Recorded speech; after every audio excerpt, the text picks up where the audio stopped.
So I don't feel good about it, but it is a fact of life that a large part of the income that companies like my own make is from misdiagnosed damp proofing treatment. And a lot of the property market is disrupted because of companies like this one here, which is called Kenwood. They're the leading London damp proofers, but there are plenty of others besides. They make very misleading statements. They say things like this property was inspected for evidence of rising dampness. Now, they don't ever say they actually discovered rising dampness. They just go on to say, we are pleased to provide a quotation. Or so they say, we revealed evidence of dampness, which of course could be condensation, penetrating damp, a leak. And in our surveyor's opinion, this defect is due to a lack of effective damp proof course. They have not made any attempt at looking at penetrating damp or condensation. And frankly, damp proof course would A, make no difference, and B, make it worse. So if we go on to have a look at the quotation, they're quoting, I think in your case, about £5,000. So none of that is necessary. And I'm sorry, I feel terrible for the people that lose out to this scam. It is a scam. It should be seen as such. So to remove skirting boards and plaster, I mean, look at this. This is excluding VAT, so that's £4,000 plus VAT, so that's £5,500. Plus, you have to redecorate if they remove any radiators. Or actually, they don't say that here, but you have to redecorate. And it's only for that small area there, which is clearly caused by condensation. The reason why you get it here is because this wall at the base here is going to be colder because you've got the subfloor air in around there. So anyway, nothing to worry about, but you have to deal with the condensation, which is causing bigger problems elsewhere in the property, specifically around the metal RSJ and where the cold glass is meeting the top of the roof in the kitchen. You've got a classic risk of interstitial condensation because you've got this large RSJ that's going, that's joist, a roll seal joist, that's going into a brick wall, and so there'll only be a single brick as opposed to a normal double brick of a wall between the outside of the joist and the outside and the joist. Yeah. So a normal wall is 2 bricks. You remove 1 brick to support the joist on top, and then you have a single brick. So you're getting half the insulating capacity of the normal wall. Yeah. So you have a risk of getting heat loss, and I won't probably notice it on the thermal imaging camera at this time, but when it's really cold outside, you'll notice RSJs. It's when it goes sub-zero, which it's been recently. I assume why it's gone bad over the last few days.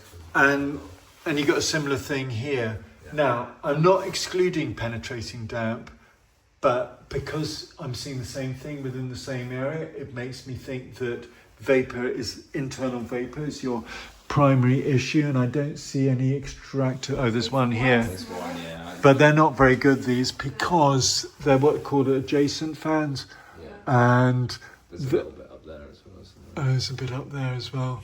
And also I'm seeing it in the bathroom, and you've got mould to the front room, and you've got mould is high relative humidity that causes mould. Yeah. It can be localised or it can be general. But a fan like that, firstly, it has to be used, and a lot of people just don't use them much for cooking. It's very loud. Yeah. Well, I always say to people, it's better to have a quiet fan, kitchen fan that doesn't work very well, but that isn't very fast, but people use because it's quiet, than have a loud fan that blows enormous. I have come across some, but you can compensate by cooking with tops on pots and pans. and using a dehumidifier. So in truth, as a family, we're not great at using the extractor fan, but we use a dehumidifier. We have it running 24/7, and we take out 2 litres, or probably more actually, 3-4 litres of water per day. Yeah. And if it's not being removed, then it's going to find its way to the wall. So, do you dry clothes I was internally? about to say we occasionally, well, no, we do dry clothes. Yeah, we dry clothes in here. So that Yeah. might be a good idea. That's, you need a dehumidifier. Then you shouldn't dry clothes internally. So anyway, that's the starting point. But we'll see what the data loggers say. And what I'm going to be doing at the end of the survey is giving you 3, potentially more recommendations, and we're going to see whether that improves the data on the data loggers. The idea with the data loggers is you want to drop the internal dew point to below the outside temperature. It's called Dew's law, and it's dew point is a measure of the amount of vapour in air, but it's also a measure of the temperature that condensation takes place at. If you had perfect ventilation, then the humid internal air would be replaced by the dry external air, and the internal air would have the same dew point as the outside air. You don't want to have perfect ventilation because it would be really cold. All you need to do is have ventilation that ensures that you don't have a risk of condensation and mould, and that's when your internal dew point is below the outside temperature, because the outside, anywhere in a property is going to get close to the outside temperature if you're not careful.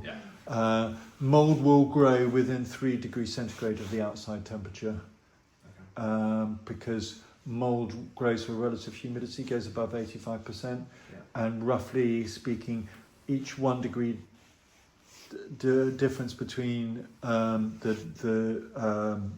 the data logger and the cold wall is going to increase the relative humidity by 5%, as we discussed earlier. So you can see there is some heat loss in there, just in that zone there. Gotcha. But when it's really cold outside, that's when you'll notice it, because metal will pick up the heat as well as release the heat, so it's going both ways. But you can see the heat loss in this zone here, and then down at the base you'll see lots of heat loss there, and that lowest temperature is 9.8, and if we look at the dew point, it's saying 10.5, so actually that's below the dew point. Condensation's actually forming as we speak. Okay, that makes sense. And what happens is you got a bit of mould there as well. You get condensation in there and it dribbles down, and that's why that brown stain looks like penetrating damp, but it's actually forming within the element and coming down. Should I look at any other? Wherever the joist goes in, I guess. I mean, once you've seen it once, you often get a heat loss here. Well, it seems to be well insulated, so that's quite good. These are closed. Your trickle vents are closed. You've got some damp there. Have you seen that? So they should be open? Yeah. Well, I'll talk to you about trickle vents. It's a double-edged sword. So the fact is that so many trickle vents I go to in properties are closed, but I didn't even know that. they're making it a legal or a building regs requirement, but I think it's missing the point, especially when people can close them so easily. Not even know. I mean, I'm not saying about you guys, but just generally. If you look in here, the bathroom. I mean, that looks like classic condensation to me, but there is a brown stain, so I'm going to have a look on the outside. Okay. Have a better, and your fan doesn't sound great. Oh. Does it turn off when you turn it off? This is a light generator. They did. Oh, so it doesn't remain on. That's half the problem. The Kenwood people did highlight something on this side of the bath, but I didn't. They put a line like here, but I didn't really see it. I'll have a look at it. You get lots of heat loss at the base of the wall because you've got underfloor. You've got suspended timber floor. There's a bit of heat loss there. Oh wow, so you can see it. Oh god, So it lines up with where the dampness is. Oh, so that is the camera's there. So that's. So there's also damp there, and looking on the outside there's a lintel, but we'll have a better look. So we're looking outside and the damp zone is around here. There's metal here supporting this arch. So some dampness is probably getting in here. You can see how it's slightly brown there. Suggests some dampness getting in, but I don't think it's penetrating the whole way through. You can see this area. I tell you what I think might have happened. It might have been painted with the wrong paint. So what can happen is an impermeable layer is put on, and then you get little cracks in it, and rather than taking it back to brick and putting the same paint on, less permeable layer is put on, which then hides the gaps, but water can get through. You can see some micro cracking. You can see some micro cracking there and there, but it doesn't look bad, which suggests I think it's the inconsistent permeability of paint that's the problem. I mean, ultimately, I think you just have to go for impermeable unless you know what paint. You notice you got green there all the way down. Have a look during a rainstorm. Get owners to buy one of these. These are damp meters. You want to put it onto masonry level, and it's showing a high dampness there. So what you're looking for is the damp meter reading to come down over time, and then I like to think them more as dry meters than damp meters.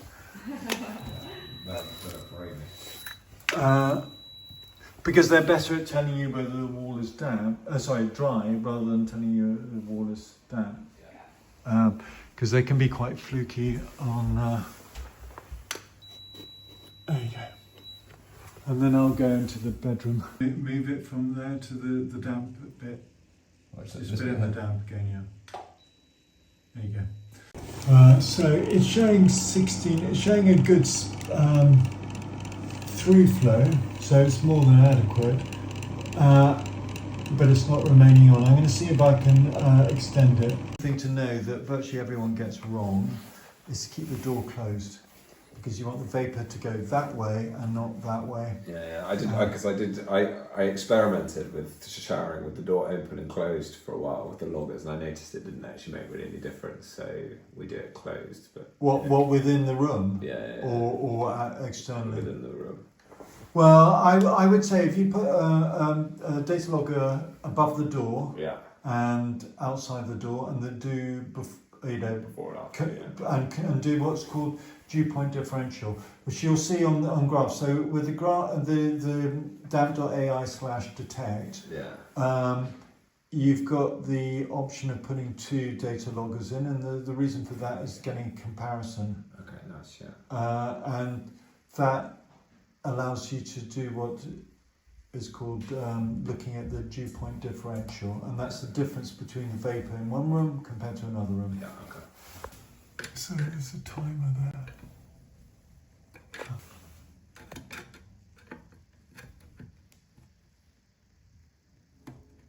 It's quite difficult to turn it. Yeah, I'm sure. I think I might have to.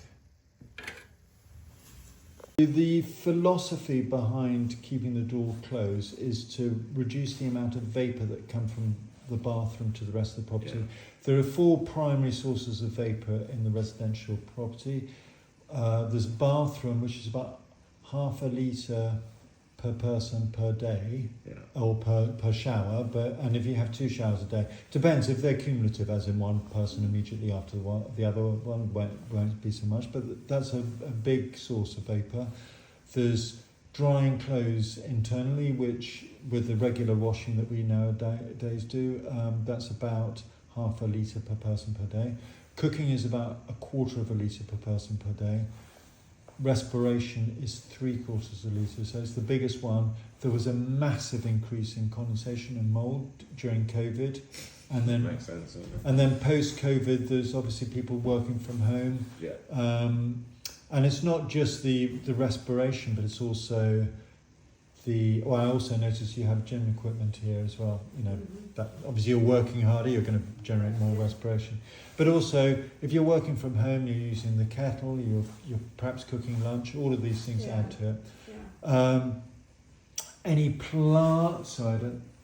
They're all fake. Except for that one. Okay, but that's not going to produce much. But all the water that's given to plants and pets, that generates vapour as well.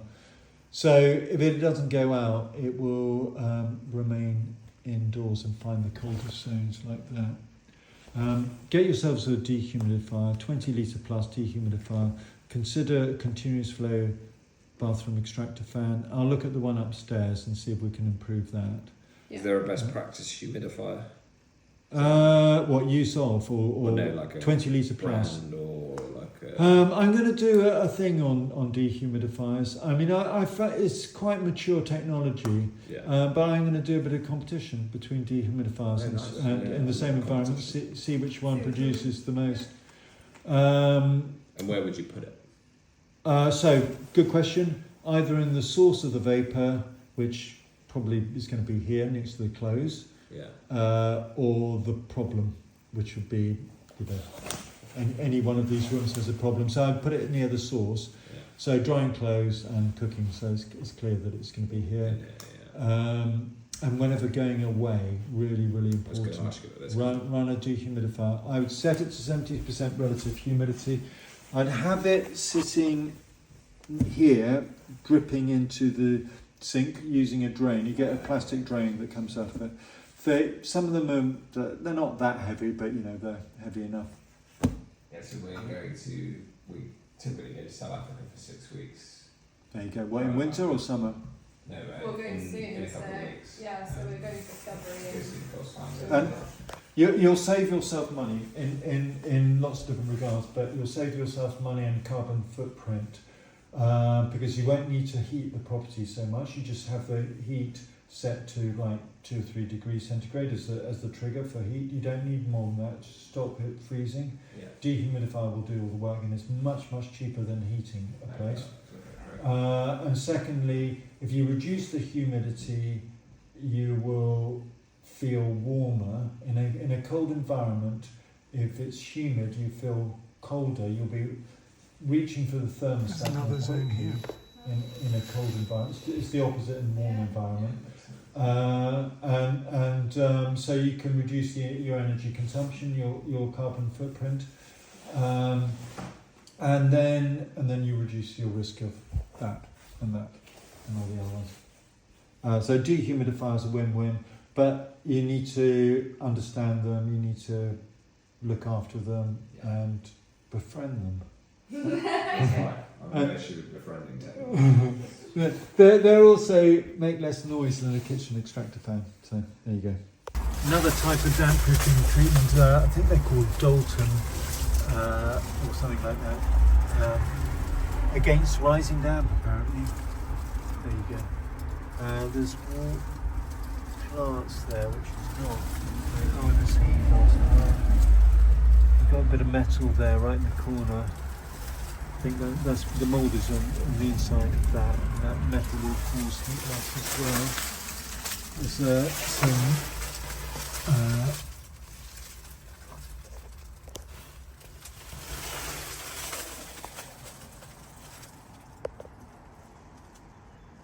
It's okay. there's some spalling there as well. There's green growing here, and there's a pipe with water. So we're going to just see whether running water seems to come from within it.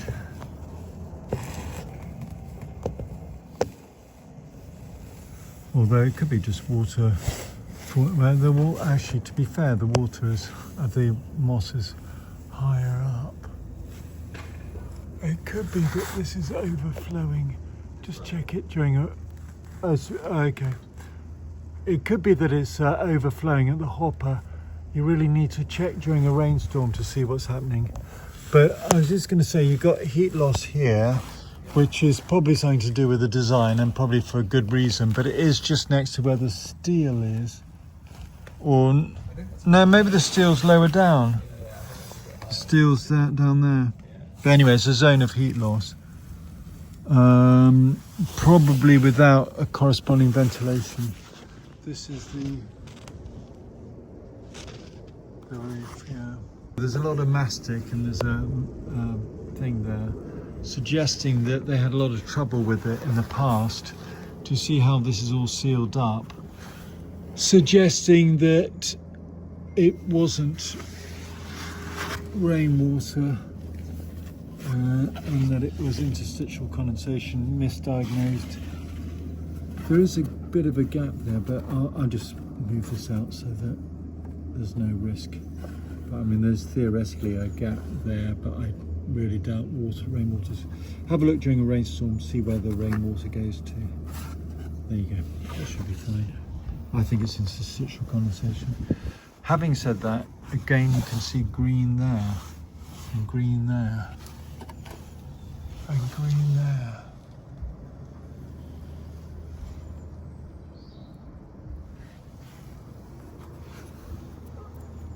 That looks nicely sealed and further up.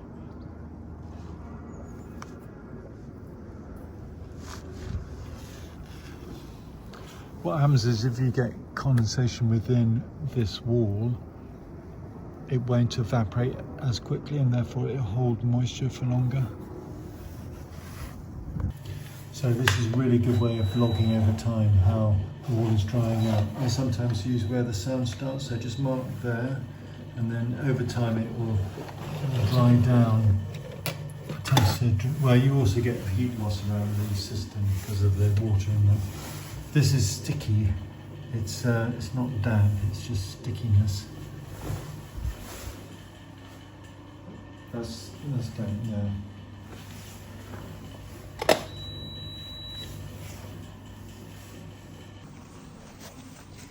So there's a lot of green here. I think it's been painted over and water's getting in, making it worse. And you've got that green over there.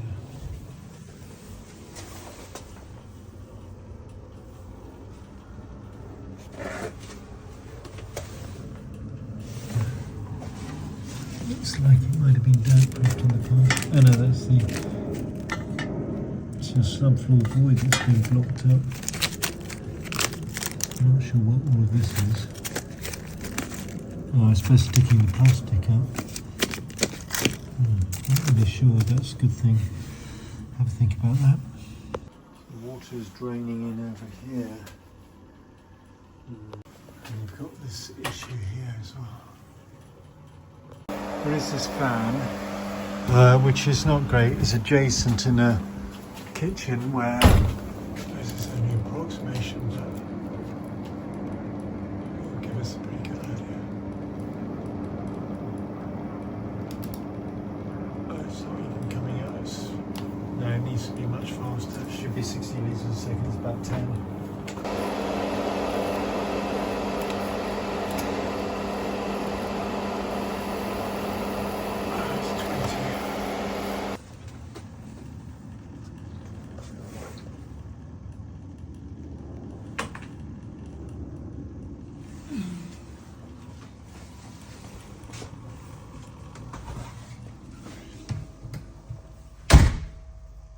The primary issue with the property is condensation made worse by penetrating damp, in particular through the paint, which I suspect your predecessors put on quickly with gaps still in the paint. And also you do have the issue of water that appears to be overflowing the gutter at the back, but you'll need to have a look during a rainstorm to see what's happening. So with the data loggers, I've put them into a file. You can upload them like this. And we're going to compare the kitchen to the bathroom. The temperature on the wall in the kitchen was 9.8 at the time of the survey. Although, if I remember correctly, this doesn't go oh, it's 2024. So the survey was on the 14th at 12 o'clock, I believe.